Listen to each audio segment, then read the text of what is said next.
Buenas tardes, hermanos en Cristo Jesús, amigos y amigas. Gracias a la misericordia de Dios nuestro Señor Jesucristo, hoy puedo nuevamente continuar la prédica del Evangelio del Reino, el Evangelio de la salvación y la vida eterna. Biblia en mano. Y lo voy a iniciar como acostumbro con la oración que nos enseñó Dios nuestro Señor Jesucristo, que es el Padre nuestro. Padre nuestro que estás en los cielos, santificado sea tu nombre. Venga a nosotros tu reino, hágase tu voluntad como en los cielos, así también en la tierra. El pan nuestro de cada día, dánoslo hoy. Perdona nuestras deudas, así como nosotros perdonamos a nuestros deudores. Y no nos metas en tentación, mas líbranos del mal, porque tuyo es el reino, el poder y la gloria por los siglos de los siglos. Amén, amén y amén. Bendito Dios nuestro Señor Jesucristo. Continúo, hermanos, orando el Salmo 3, que se llama oración matutina de confianza en Dios, que es el Salmo de David cuando huía de delante de Absalón su hijo, que dice: Oh Jehová, cuánto se han multiplicado mis adversarios, muchos son los que se levantan contra mí, muchos son los que dicen de mí, no hay para él salvación en Dios. Mas tú, Jehová, eres escudo alrededor de mí, mi gloria y el que levanta mi cabeza. Con mi voz clamé a Jehová y él me respondió desde su monte santo. Yo me acosté, dormí y desperté porque Jehová me sustentaba. No temeré a 10 millares de gente que pusieren sitio contra mí. Levántate, Jehová, sálvame, Dios mío, porque tú heriste a todos mis enemigos en la mejilla, los dientes de los perversos quebrantaste. La salvación es de Jehová, sobre tu pueblo sea tu bendición. Amén. Aleluya, gloria a Dios. Bendito el Señor, hermanos. Vamos a continuar con una alabanza que se llama Seguiré adelante. Esta alabanza dice: Seguiré adelante, puesta mi mirada en aquel que pudo rescatar mi alma. Seguiré adelante, aunque el diablo trate con 1000 artimañas desviarme de ti.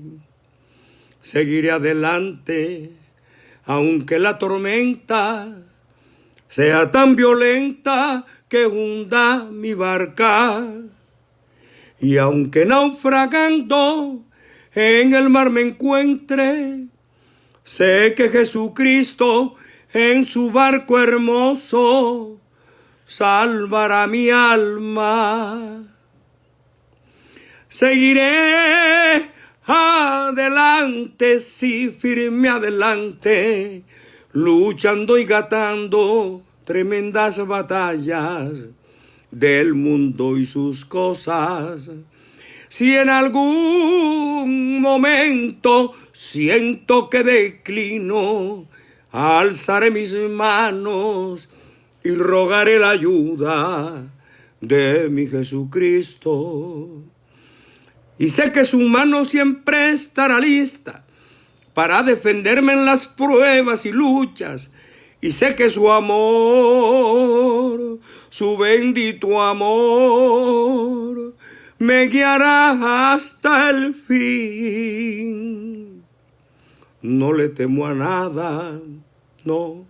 Si tú vas conmigo, guiando mis pasos por el buen camino, vaya donde vaya, yo estaré seguro, porque tu presencia siempre va conmigo.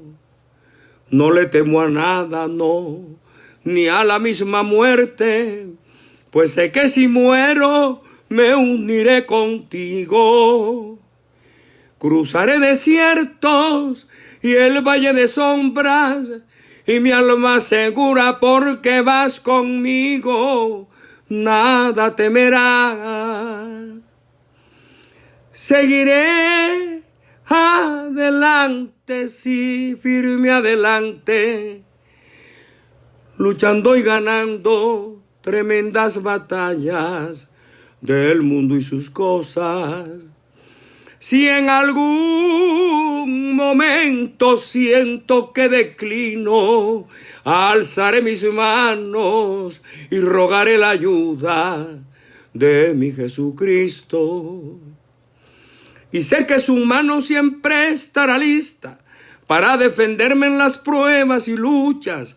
Y sé que su amor, su bendito amor, me guiará hasta el fin. Amén, bendito el Señor. Bendito el Señor, hermanos míos. Hermanos, en Cristo Jesús, amigos y amigas, buenas tardes. Escrito está por el apóstol Pablo en Gálatas 3, 19 al 29, así.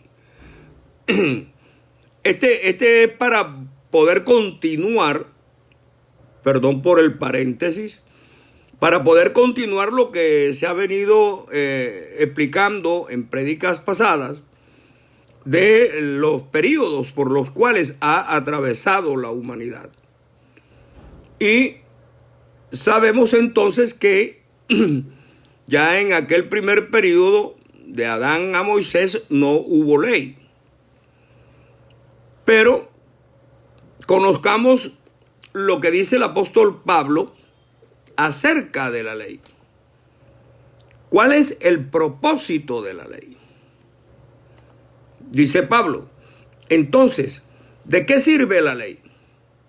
Fue añadida a causa de las transgresiones, porque antes, en el periodo de Noé, no había ley. Y si no hay ley, no hay imputación de pecado. Hasta que viniese la descendencia, y sí, la ley fue añadida a raíz del pecado de la humanidad en la época desde Adán hasta Moisés. Y como el pecado se había multiplicado, Dios estableció la ley para que se contara las transgresiones como pecado. Es decir, hasta que viniese la descendencia a quien fue hecha la promesa, ordenada aquella por medio de ángeles por manos de un mediador. Y ya sabemos nosotros que el mediador es Jesucristo hombre y que no hay otro. Por esto es que yo predico, hermano, basado en las escrituras y sin salirme ni una coma ni una tilde, que las estatuas no representan santos y que esas estatuas, esas imágenes que muchos adoran, no pueden interceder por nadie, ni ser mucho menos mediadoras de nadie. Por eso cuando alguien dice que la estatua tal intercede por él, yo sé que eso es absolutamente falso. Porque todos sabemos que una estatua de piedra nada puede hacer. Pues no camina, no habla, no oye, no palpa y tampoco ve, porque no tiene espíritu dentro de ella. Amén. Tal y como nos lo enseña el Salmo 115, versículos del 1 al 8, que dice, Dios y los ídolos, no a nosotros, oh Jehová, no a nosotros, sino a tu nombre da gloria, por tu misericordia, por tu verdad. ¿Por qué han de decir las gentes, ¿dónde está ahora su Dios? Nuestro Dios está en los cielos, todo lo que quiso ha hecho. Los ídolos de ellos son plata y oro, obra de manos de hombres. Tienen boca, mas no hablan, tienen ojos, mas no ven, orejas tienen, mas no oyen, tienen narices, mas no huelen, manos tienen, mas no palpan, no hablan por su garganta, tienen pies, mas no andan, no hablan con su garganta. Y termina diciendo en el versículo 8, Salmo 115, semejantes a ellos son los que los hacen y cualquiera que confía en ellos. En el sentido espiritual, el que adora estatuas es también sordo, ciego, mudo y no puede andar, porque espiritualmente tiene los ojos y los oídos tapados para oír y entender. Hermano mío, cualquiera que confíe en una estatua de yeso, madera, piedra y metal, que son hechas por las manos de los hombres, está siendo un insensato. Y esos son los idólatras. Y eso les pasa. ¿Por qué? Porque ignoran la palabra de Dios y en tales condiciones los engañan y les meten, como decimos en el argot popular, gato por liebre. Sí, esa estatua te salva sabiendo que no puede hacer nada por ti. Y el otro que le cree porque ignora lo que dice la palabra de Dios. Entonces, ¿qué hay que hacer, hermanos? Despertar y leer las Sagradas Escrituras. Porque en ella, Jesucristo, en Juan 5:39 y 40, nos dice: escudriñad las Escrituras porque en ellas os parece que tenéis la vida eterna, y ellas son las que dan testimonio de mí. Y no queréis venir a mí para que tengáis vida. Y claro que sí. ¿Qué hay que hacer? O sea, entendiendo lo que Jesucristo nos dice, escudriñad. ¿Qué significa escudriñar? Escarbar, buscar. Continuar en la búsqueda hasta que al fin encuentres el tesoro preciado. Yo siempre he puesto un ejemplo. Cuando una mujer se quiere poner unos aretes, como las mujeres siempre tienen muchas prendas, buscan y buscan y buscan hasta que encuentra el arete del color que ellas se quieren poner. Así hay que hacer en la Biblia. Leer, leer, leer. Escudriñar, escudriñar, escudriñar y pedirle a Dios que nos dé entendimiento y conocimiento, porque Él es el único que nos puede aclarar la vista y destapar los oídos espirituales. Pero cuando Jesucristo dice, y no queréis venir a mí para que tengáis vida, se está refiriendo es a la vida eterna. Porque vida tenemos porque Él nos las ha dado. Pero cuando vamos a Él, vamos tras la salvación y la vida eterna, hermanos míos. Entonces, continuemos lo que nos dice Pablo en Gálatas 3, del 19 al 29, acerca del propósito de la ley. Y decíamos que esa ley fue establecida de Moisés hacia adelante hasta Jesucristo, porque en el periodo de Moisés hacia atrás, es decir, de Moisés hasta Noé, no hubo ley. Pero esa ley era para educarnos, para llevarnos a lo que vendría, que es la gracia para salvación por medio de la fe en Jesucristo. Y dice, y el mediador no es de uno solo. Sí, el que media por nosotros no es por mí solo, sino por toda la humanidad. Porque Jesús, siendo hombre, media por todos ante Dios. Esto visto bajo los ojos de la carne, pero entendiéndolo en el espíritu, sabemos que Dios estuvo en el mundo hecho hombre, padeció tentaciones, sufrimientos, para conocer qué era lo que el hombre sentía. Y así el poder tener un juicio como Dios. Pero en el espíritu no es tampoco tan alegremente que podamos entender las cosas. Y Él padeció los mismos deseos que padecimos nosotros y que padecemos. Pero Él murió para perdón de todos nuestros pecados.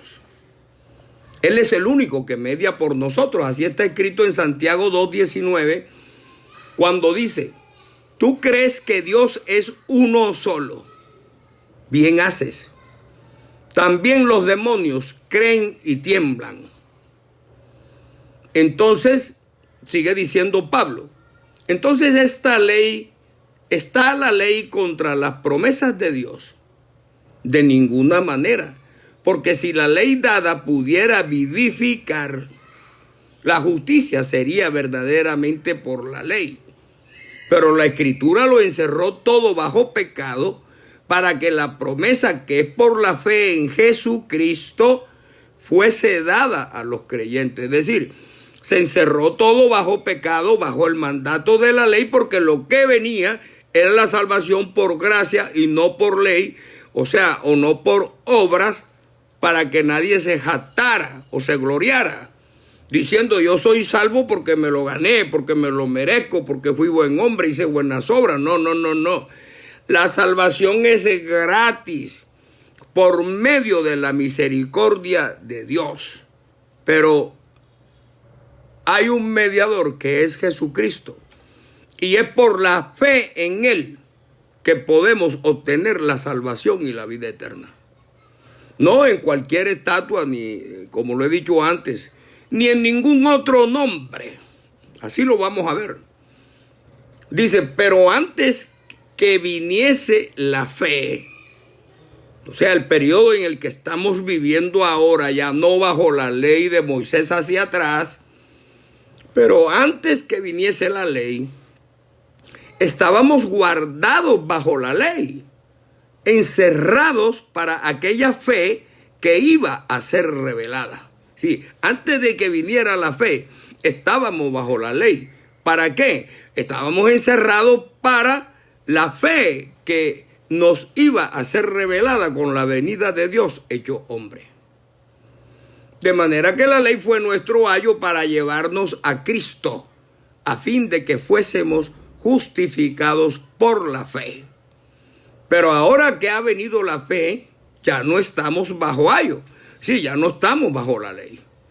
Porque todos sois hijos de Dios por la fe en Cristo Jesús. Pues todos los que habéis sido bautizados en Cristo, de Cristo estáis revestidos.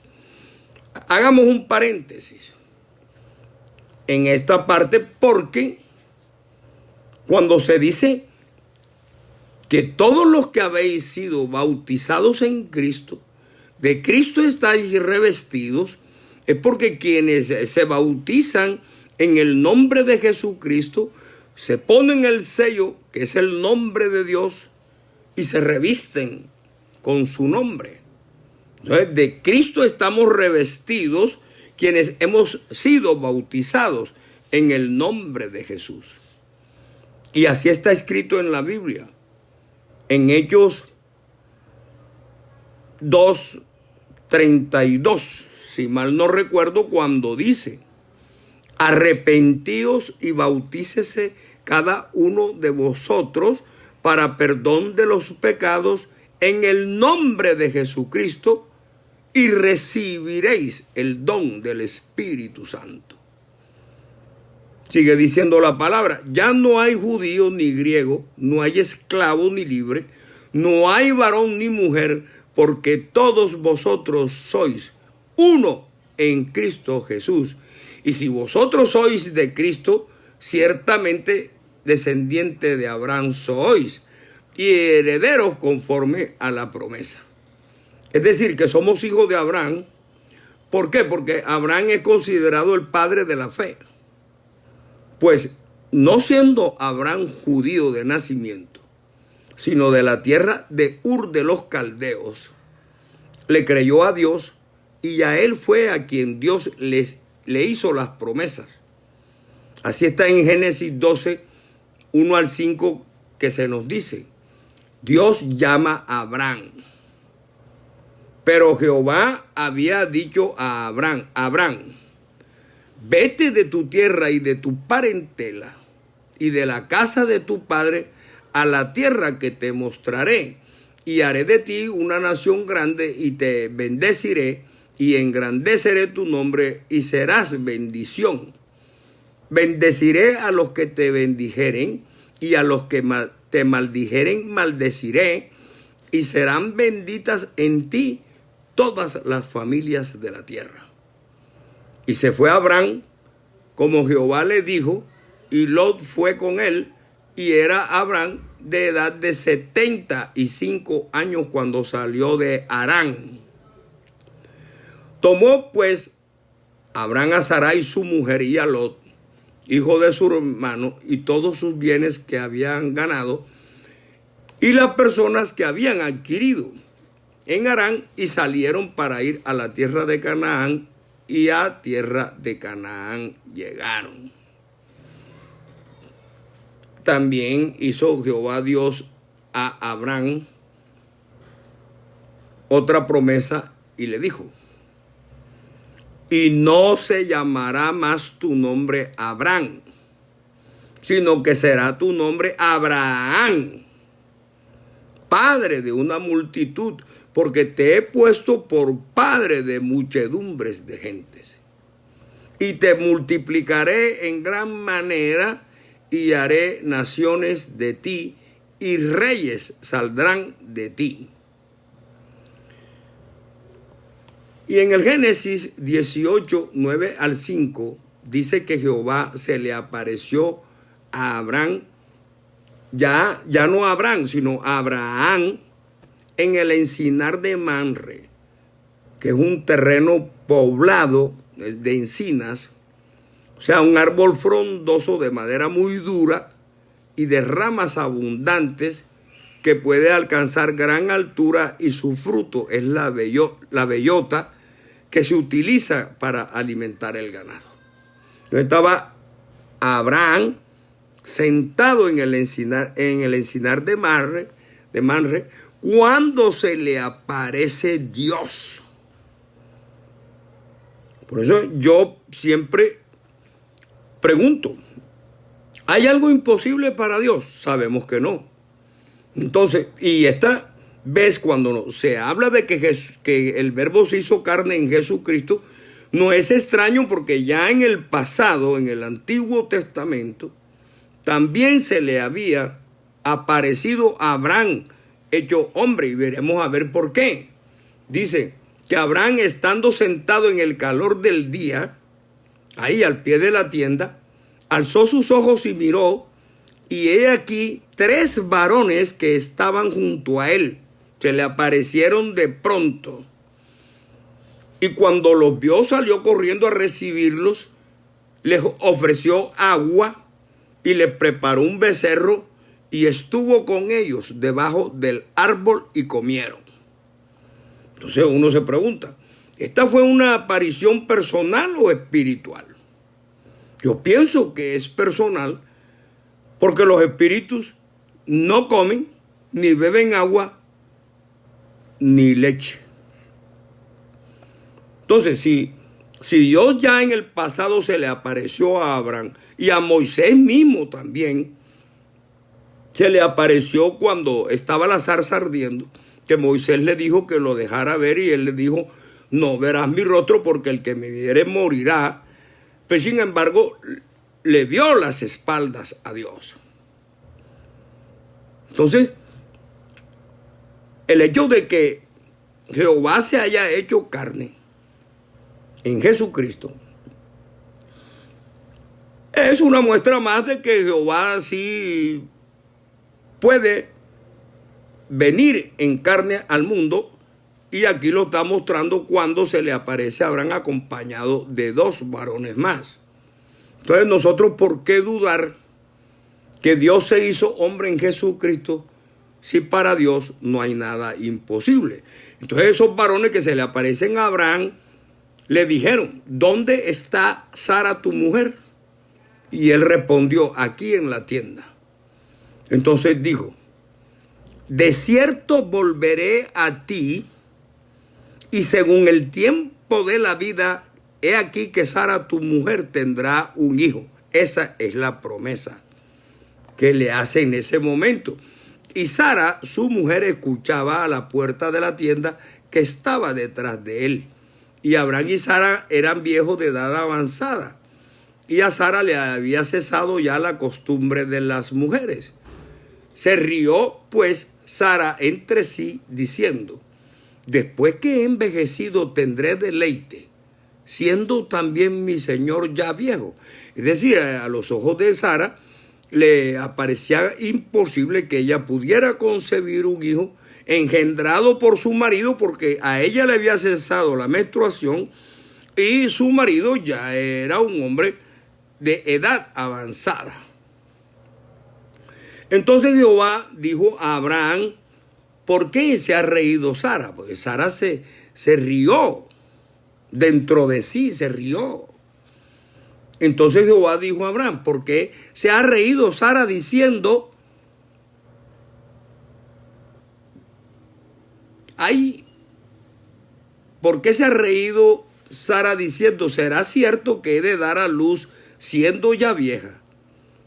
¿Hay para Dios alguna cosa difícil? Al tiempo señalado volveré a ti, y según el tiempo de la vida, o sea, 9 meses, Sara tendrá un hijo. Entonces Sara negó, diciendo: no me reí, porque tuve miedo. Y él dijo: no es así, sino que te has reído. Hermanos en Cristo Jesús y amigos, Abraham, no siendo judío, le creyó a Dios por fe. Cuando le dijo: vete de tu tierra y de tu parentela y haré de ti una nación grande. Nosotros no somos judíos, pero conocemos las maravillas que Dios hizo en ese pueblo durante 40 años en el desierto y más. Y aún las hace, los protege. Entonces, nosotros somos hijos y descendientes de Abraham porque también tenemos fe. Porque Abraham es el padre de la fe. Entonces, ¿por qué nosotros no creemos? Si Dios es quien nos da la vida, nos perdona nuestros pecados e injusticias. Y ahora, por su misericordia, en este periodo que no estamos bajo ayo, que no estamos sometidos a la ley, nos da por su infinita misericordia salvación y vida eterna. ¿Y qué reclama de nosotros? Solamente que creamos en Él.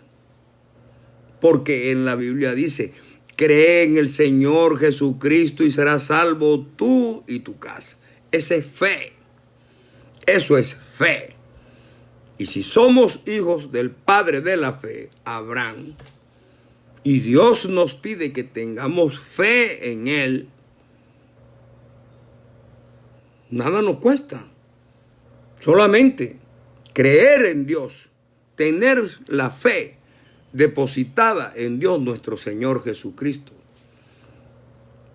Entonces, con esa situación de corrupción y de pecado que había en la época, desde Adán hasta Moisés,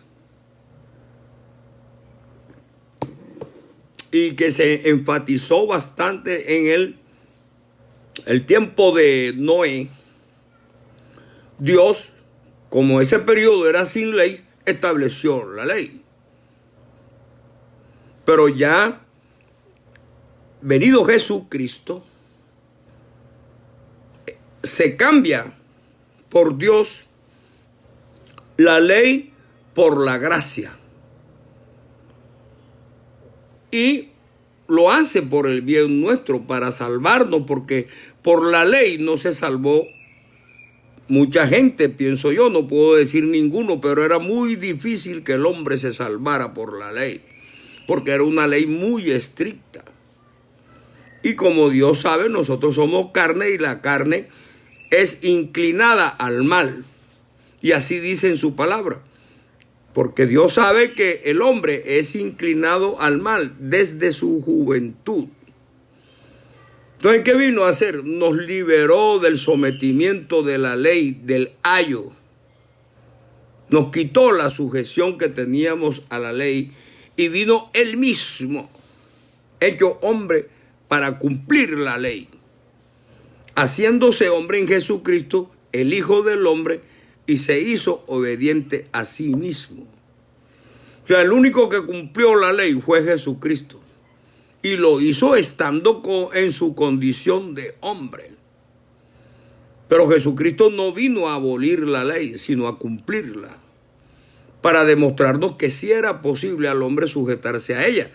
Pero nuestra desobediencia, nuestra maldad y las tentaciones de la carne nos vencen a diario por falta de fe.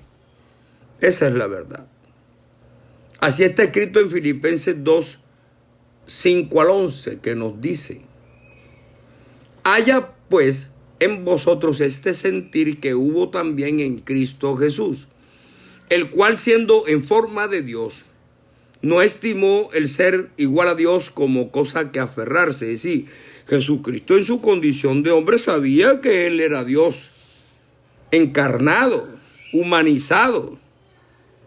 Pero Él no estimó eso, porque si alguno hubiese querido hacerle daño a Dios, Cristo con su poder divino lo hubiera fulminado de una vez. Pero estaba escrito que el Cristo tenía que padecer y se sometió y fue obediente hasta la muerte. Y dice, sino que se despojó a sí mismo, tomando forma de siervo, hecho semejante a los hombres. Y estando en la condición de hombre, se humilló a sí mismo, haciéndose obediente hasta la muerte y muerte de cruz. Por lo cual Dios también le exaltó hasta lo sumo y le dio un nombre que es sobre todo nombre, para que en el nombre de Jesús se doble toda rodilla de los que están en los cielos y en la tierra y debajo de la tierra, y toda lengua confiese que Jesucristo es el Señor, para gloria de Dios Padre. Entonces Dios, a través del profeta Isaías y en varios profetas, Él venía anunciando que Él mismo venía al mundo. Sí, claro que tenemos que leer las Sagradas Escrituras, que Dios nos dé entendimiento y conocimiento para poder hilvanarla, porque el autor de la Biblia es uno solo, que es Dios. Entonces dice que Dios Padre, Jehová de los ejércitos, a través del profeta Isaías, anunció que Él mismo venía. Y así está escrito en Isaías 43, 10 al 13. Entonces, cuando Isaías le entrega el mensaje al pueblo judío, les dice, vosotros, les habla Dios a través de Isaías, vosotros sois mis testigos, dice Jehová.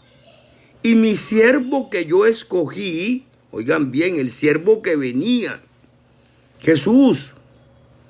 Dice, y mi siervo que yo escogí, para que me conozcáis y creáis y entendáis que yo mismo soy.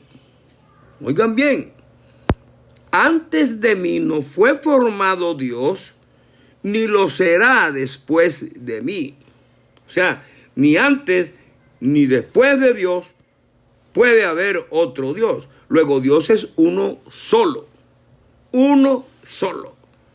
Y dice, yo Jehová, y fuera de mí no hay quien salve. Yo anuncié y salvé e hice oír, y no hubo entre vosotros Dios ajeno. Vosotros pues sois mis testigos, dice Jehová, le dice al pueblo de Israel, vosotros pues sois mis testigos, dice Jehová, que yo soy Dios. Así clarito. Aún antes que hubiera día, yo era.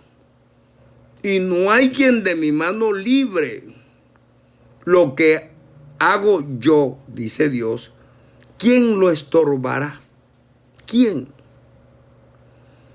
A nosotros nos parece cosas imposibles. Pero Dios es el Dios de los imposibles. Entonces lo que Dios haga, ¿quién lo puede estorbar? Si Él dice, voy para el mundo en forma de hombre, ¿quién le dice que no? Si Él fue quien creó todas las cosas y a todo ser vivo. Nadie le puede impedir a Dios que venga al mundo hecho hombre, que el Verbo se convierta en carne y que se haga como cualquiera de nosotros, semejante a nosotros.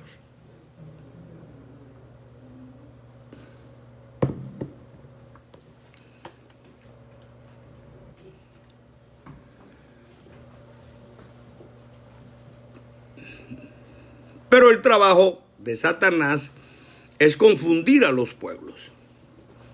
Y él tiene muchos demonios que los representan a él y no a Dios, pero en cantidades. Y los utiliza para confundir y engañar a pueblos, naciones, muchedumbres y lenguas. ¿Y cómo lo hace?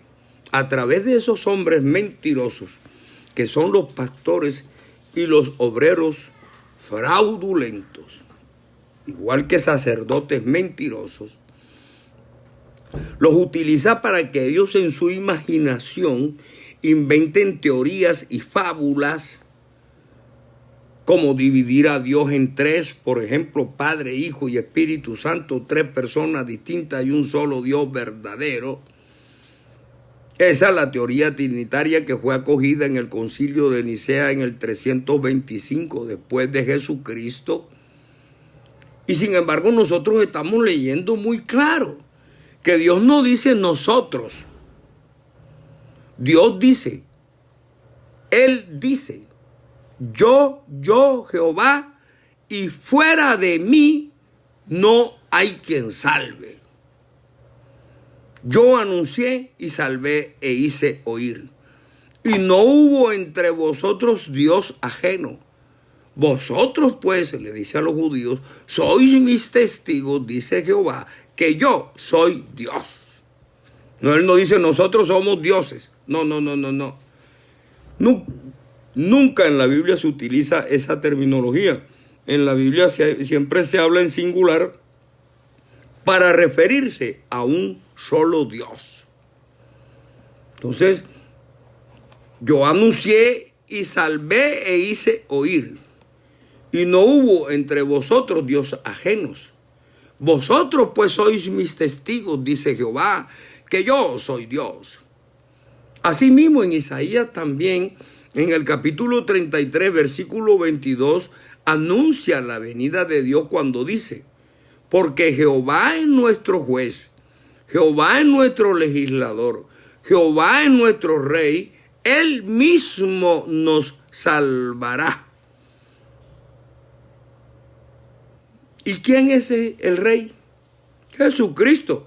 ¿Y quién es el salvador? Nuestro salvador, Jesucristo. Porque Él fue quien vino a entregar su vida y su sangre para redimirnos del pecado y darnos salvación y vida eterna. No lo hizo Guadalupe, Rosario, Pedro, Juan, no. Lo hizo el verdadero Dios y la vida eterna, como está escrito en Juan 5:20, en la primera de Juan, capítulo 5, versículos 20 y 21. Entonces, ¿quién vino a darnos salvación y vida eterna? El mismo Dios que se hizo hombre semejante a nosotros. Y así está escrito en Hechos de los Apóstoles 4, 11 y 12, cuando dice, este Jesús, oigan bien, este Jesús es la piedra rechazada por vosotros los edificadores, la cual ha venido a ser cabeza del ángulo, es decir, la piedra principal. Que la piedra, la roca no es Pedro, es Cristo Jesús. Y en ningún otro, dice, y en ningún otro hay salvación. Porque no hay otro nombre bajo el cielo dado a los hombres en que podamos ser salvos. O sea, si a nosotros nos dicen que bajo del cielo no hay otro nombre, sino solamente el nombre de Jesucristo es el que tiene salvación. ¿Qué voy a hacer yo creyendo en Pablo, en Ruperto, en Juancho, en Roberto? No. Ni en María, ni en Guadalupe, ni en Rosario. No. ¿Por qué? Porque en la Biblia Dios me está diciendo que el único nombre bajo el cielo en el cual tenemos salvación es el nombre de Jesús. Y por eso dice, cree en el Señor Jesucristo y serás salvo tú y tu casa. Y por eso dice también, si confesares con tu boca que Jesucristo es el Señor y que Dios lo resucitó de entre los muertos, serás salvo. Porque con el corazón se cree para justicia, pero con la boca se confiesa para salvación. Dice que no hay otro nombre en el que podamos ser salvos. Lo demás son cuentos chinos, son fábulas inventadas por los hombres. No, que cree en la estatua de Pedro porque esa estatua intercede por ti. Si sabemos que esa estatua es muda y de ahí no se mueve. Que un hombre la hizo y la pusieron ahí, con una alcancía abajo para sacarle plata a los idiotas, a los ignorantes, pero por falta de conocimiento, porque no quieren leer la Biblia. Entonces queda claro que el único nombre en el que tenemos salvación ese es en el nombre de Jesucristo. Entonces continuemos con el tema que venimos tratando, que es referente a la ley entregada a Moisés y que operó desde Moisés hasta Jesucristo, pero que venido Jesucristo ya entramos en un periodo diferente, ya no es bajo la ley, sino mediante la gracia que por la fe en Cristo Jesús. No, pero Jesús dice en Mateo 5, 17 al 21, no penséis que he venido para abrogar la ley o los profetas. Sí, yo no he venido para revocar ni la ley ni a los profetas. ¿Por qué? Porque los profetas fueron los instrumentos que Dios utilizó para anunciar su venida al mundo. Y Jesucristo es el cumplimiento de todas las profecías de la Biblia. Jesucristo dice, no penséis que he venido para abrogar la ley o los profetas. No he venido para abrogar, sino para cumplir. Claro, porque el único que cumplió la ley fue Jesucristo. Entonces, ustedes saben que abrogar significa revocar, suspender el vigor de una ley o costumbre, pero Cristo no vino a abrogar, ni a suspender, ni a revocar ninguna ley ni profecía. Él fue a cumplir la ley y Él es el cumplimiento de todas las profecías. Y dice Jesús, porque de cierto os digo que hasta que pasen el cielo y la tierra, ni una jota, ni una tilde pasará de la ley, hasta que todo se haya cumplido. Porque el hecho de que estemos por gracia y la salvación sea por la misericordia de Dios, que no es don nuestro, sino don de Dios, no podemos entonces decir, bueno, ya estamos salvos, Cristo nos redimió de los pecados con su muerte en la cruz, derramó su sangre, nos redimió del pecado y ahora podemos hacer lo que se nos venga en gana. No, porque aquí te está diciendo Jesús, porque de cierto os digo que hasta que pasen el cielo y la tierra, ni una jota ni una tilde pasará de la ley hasta que todo se haya cumplido. De manera que cualquiera que quebrante uno de estos mandamientos muy pequeños y así enseñe a los hombres, muy pequeño será llamado en el reino de los cielos, mas cualquiera que los haga y los enseñe, este será llamado grande en el reino de los cielos. Porque os digo que si vuestra justicia no fuere mayor, oiga bien, si la justicia de nosotros no fuere mayor que la de los escribas y fariseos, no entraréis en el reino de los cielos.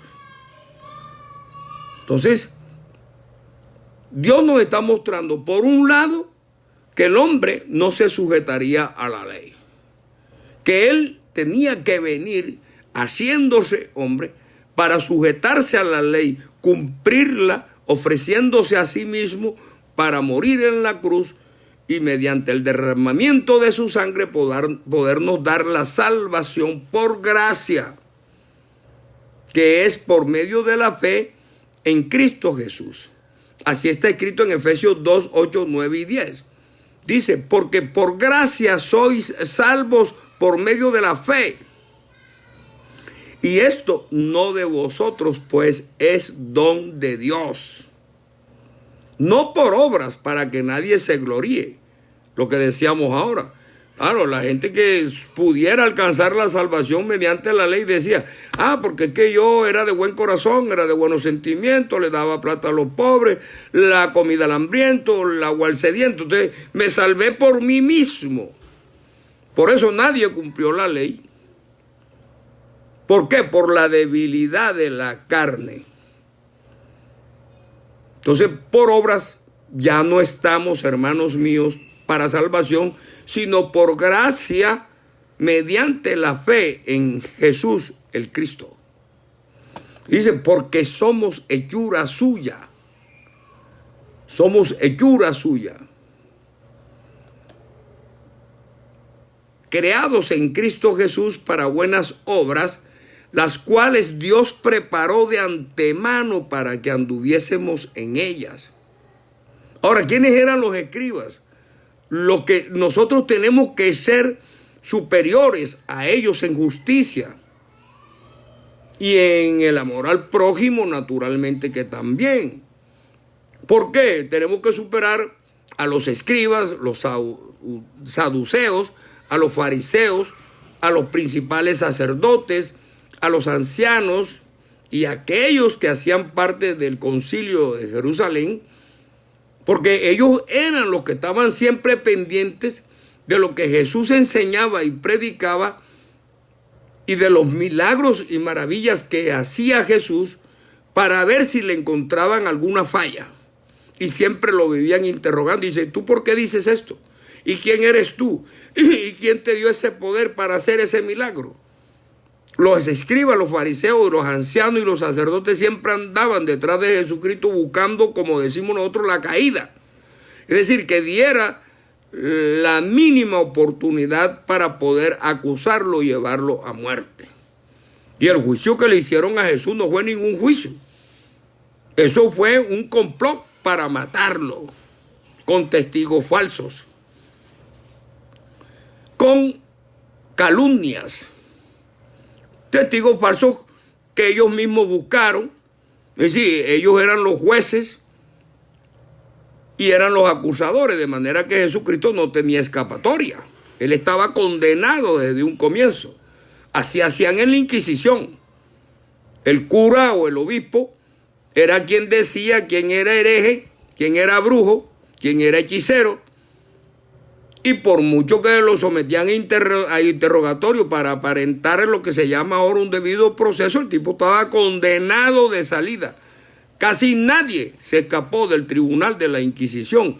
Y por eso, en la Edad Media, la Iglesia Católica de Roma asesinó a millones de cristianos que no abrazaron su fe. Y el que no quería ser católico, enseguida lo acusaban de hereje, de hechicero y de brujo para poderlo pasar por el tribunal de la Inquisición y someterlo a las torturas más crueles de la humanidad haya podido ver. Me acuerdo de la cuna de Judas, de el potro y de los más de 120 aparatos de tortura que tenía la Iglesia Católica en la época de la Inquisición. Para los que no creyeran en las imágenes de María, de Guadalupe, era un rebelde. Y ahora nosotros podemos denunciar eso. Antes teníamos que guardar silencio si no queríamos ser muertos también por hechiceros y por herejes. ¿Por qué? Porque nuestros acusadores y nuestros jueces eran los mismos curas. Y yo lo he dicho, así mataron al sur de Francia a 25,000 albigenses en una sola noche. La prendieron por todos los costados. ¿Por qué? Porque los albigenses no creían en la Trinidad, porque sabían que Dios es uno solo. Y así lo confesaban y predicaban. Y como eran opositores a la iglesia, en una sola noche incendiaron la aldea y mataron a 25,000. Entonces nadie se podía atrever a contradecirlos. Porque ya sabemos y lo hemos dicho, que lo que ellos inventaron el cuento de que el Papa era infalible y de que todo lo que decía el Papa cuando hablaba es cátedra, nadie podía discutirlo, ni siquiera podía pensarlo. Esa historia que es de ingrata recordación, es bueno que las personas la refresquen y los que no la conozcan, que la estudien para que se den cuenta que la fe, la verdadera fe en Cristo Jesús, está hecha para que el que cree en Él esté dispuesto a sufrir el vituperio. Entonces, esos fariseos, esos saduceos, esos principales sacerdotes y ancianos vivían acosando a Jesucristo, tendiéndole trampa para verles caer. Pero cuando Jesucristo les respondía, porque era Dios hecho hombre, nadie lo podía coger en una falla. Entonces, cuando Jesucristo les respondía, los dejaba asombrados y se callaban, volteaban la cola y se iban, porque no tenían cómo contradecirlo. Entonces, ahora en este periodo de la salvación por gracia, todavía nos están enseñando lo de la ley. Y la ley solamente fue para el pueblo judío, no para toda la humanidad, porque esa ley la entregó Moisés al pueblo judío. Nosotros, por las transgresiones de los judíos, es que hemos venido a ser parte y ser pueblo de Dios. Por la transgresión de ellos entramos nosotros. Hasta cuando entre el último gentil al reino de Dios, ahí regresará nuevamente la gracia al pueblo judío. Entonces, si Jesucristo no vino a abrogar la ley ni los profetas, porque los profetas llegaron hasta Jesucristo, ahí se explica entonces por qué Jesucristo es el cumplimiento de todas las profecías. Ya no hay más profetas, hermanos y amigos. Ya no hay más profetas. Porque en la Biblia dice que la ley y los profetas llegaron hasta Juan. Así que si alguno de ustedes oye que alguien se hace llamar profeta, téngalo por mentiroso, porque la Biblia está diciendo que los profetas, la ley y los profetas llegaron hasta Juan. Y Juan precedió a la llegada de Jesucristo porque él era mayor 6 meses que Jesús en la carne. En la carne, porque en el espíritu Jesucristo es el primero y el último.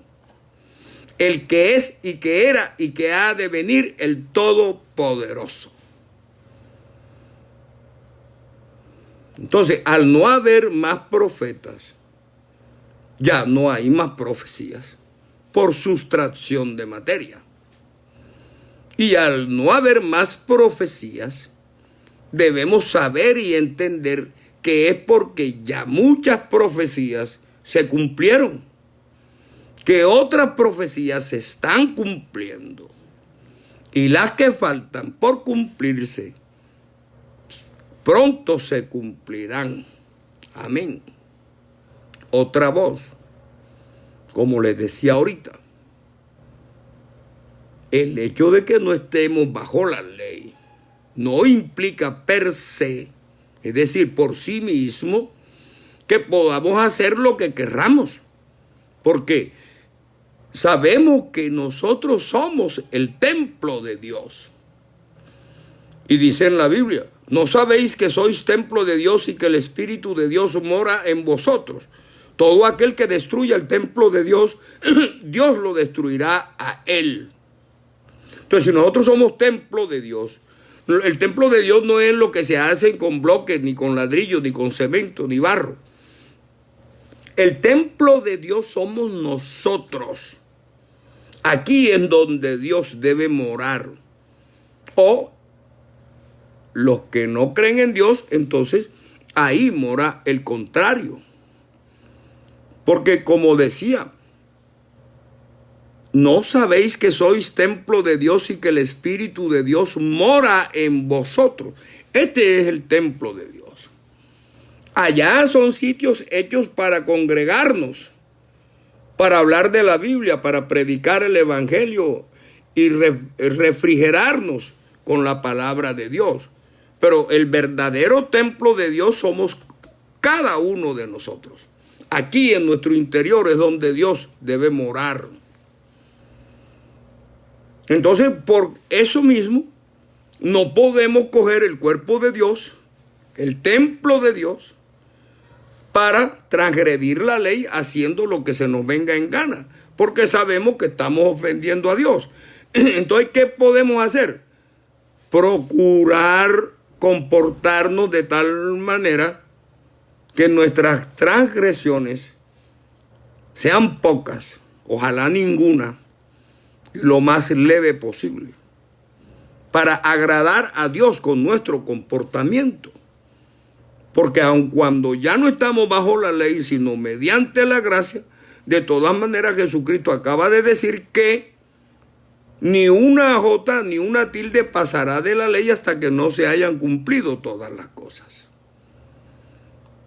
Entonces, hermanos míos, la bendición de Dios nuestro Señor Jesucristo esté con todos y cada uno de nosotros. Y si Dios nuestro Señor Jesucristo quiere, mañana a esta misma hora y por este mismo medio, continuaré predicando el Evangelio del Reino, el Evangelio de la Salvación, Biblia en mano, para seguir predicando la palabra de Dios. Que Dios nuestro Señor nos bendiga y proteja a todos y cada uno de nosotros. Amén. Bendito el Señor.